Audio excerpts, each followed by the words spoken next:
Dalam sebuah rilis yang diterbitkan The Future of World Religion and Pew Research Center beberapa tahun lalu, tersensus kurang lebih 2,2 miliar masyarakat dunia memeluk agama Islam, atau setara dengan 23% penduduk bumi.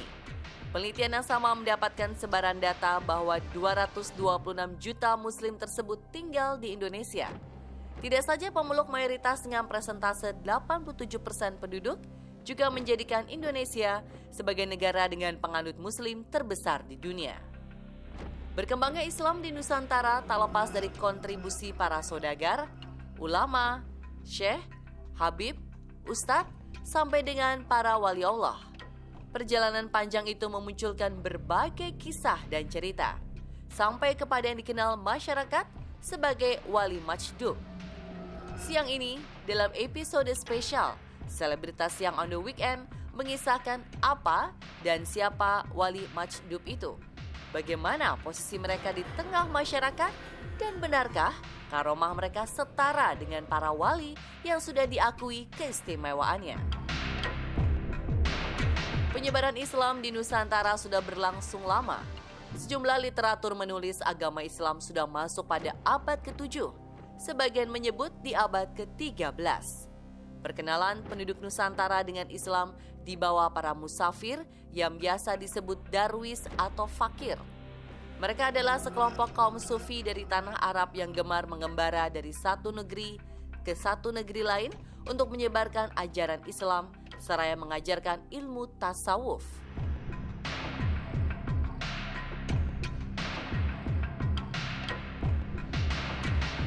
Yang selama ini kita tahu dari saudagar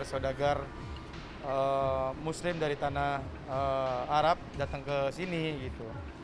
Terus memang nggak bisa dipungkiri perkembangan Islam di Indonesia juga awal mulanya 9 wali menyebarkan itu. Banyak sih, banyak cerita. Dan menurut saya pribadi yang paling tepat dan paling kuat adalah pendapat yang mengatakan bahwa yang menyebarkan agama Islam pertama kali di Indonesia adalah orang-orang dari Hadramaut Yaman atau dari Mekah, Arab. Menurut saya begitu. Ini juga pernah diungkapkan oleh Buya Hamka. Namun dalam sejarah perkembangan Islam di Nusantara, penyebaran lebih luas tak lepas dari kontribusi dan pengaruh saudagar yang datang dari negeri Arab, Persia, dan Gujarat, India. Mereka berdagang sekaligus berdakwah. 3 teori ini disepakati sebagai awal mula berkembangnya Islam secara masif. Kalau di Indonesia itu kan sebenarnya tidak ada satu single waktu ya, karena ini kan beragam gitu loh. Jadi tergantung pertama daerah mana dan kedua coraknya gitu loh.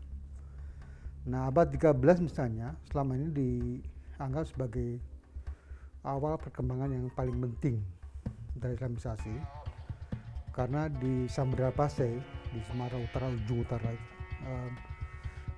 berdiri kerajaan Samudra Pasai itu tahun 1297. Nah, di Jawa waktu itu yang berdiri itu bukan Islam tapi Dumbu dan Majapahit gitu loh. Nah, Jawa itu baru berdiri ketika Demak mulai muncul sebagai sebuah kerajaan Islam itu tahun 1500-an. Jadi jauh setelah Sumatera baru ke Jawa, begitu. Jadi kalau ngomong Indonesia itu tidak ada satu waktu yang spesifik tentang kapan datangnya Islam, tergantung daerahnya masing-masing, gitu aja. Untuk menjadikan agama Islam semakin dikenal, sebagian para pedagang bahkan menikahi wanita pribumi dan tinggal di Nusantara.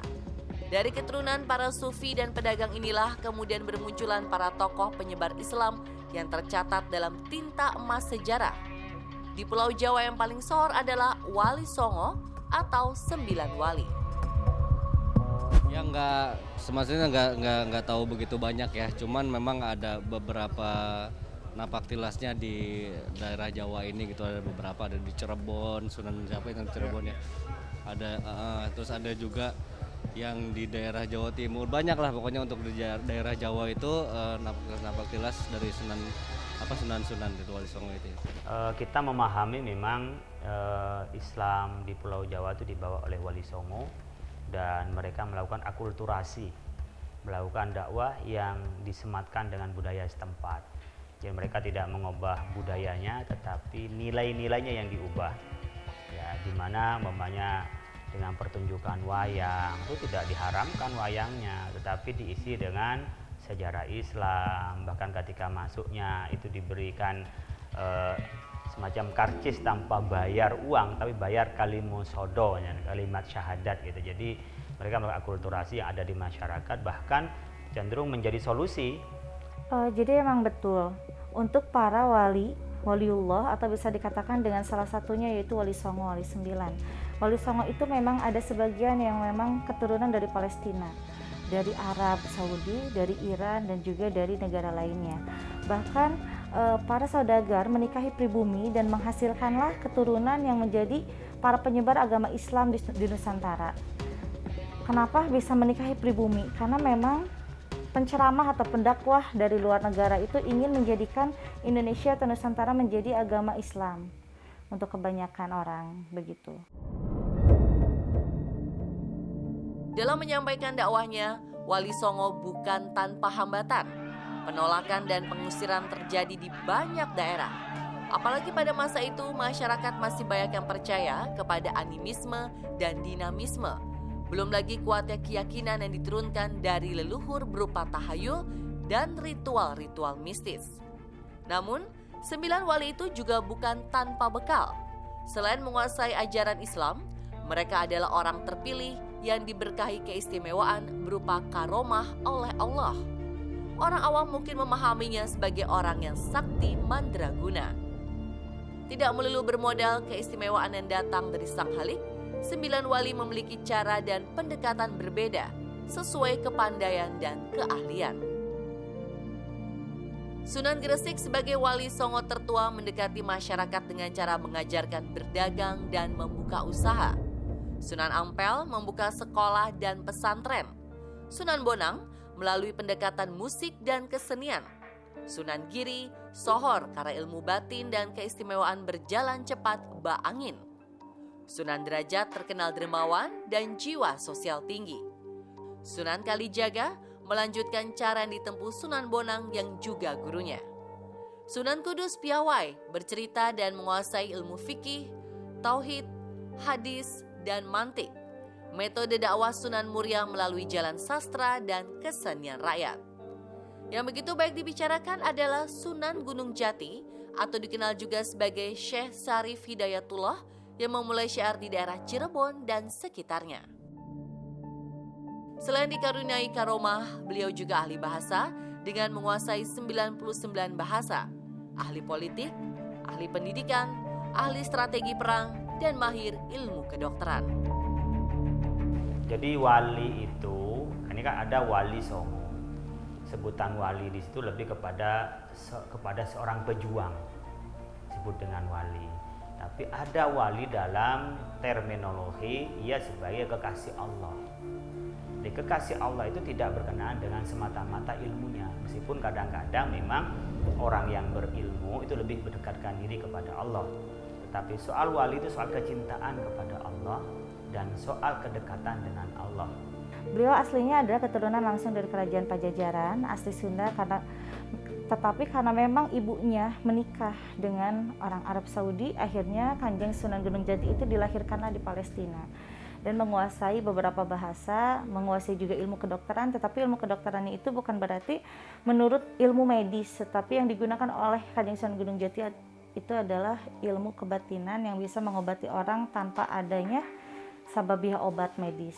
Jadi hanya dengan langsung doa hakikat kepada Allah, sababiahnya dengan doanya yang dibacakan oleh Kanjeng Sunan Gunung Jati. Dan beliau pun juga pandai dalam berpolitik ya.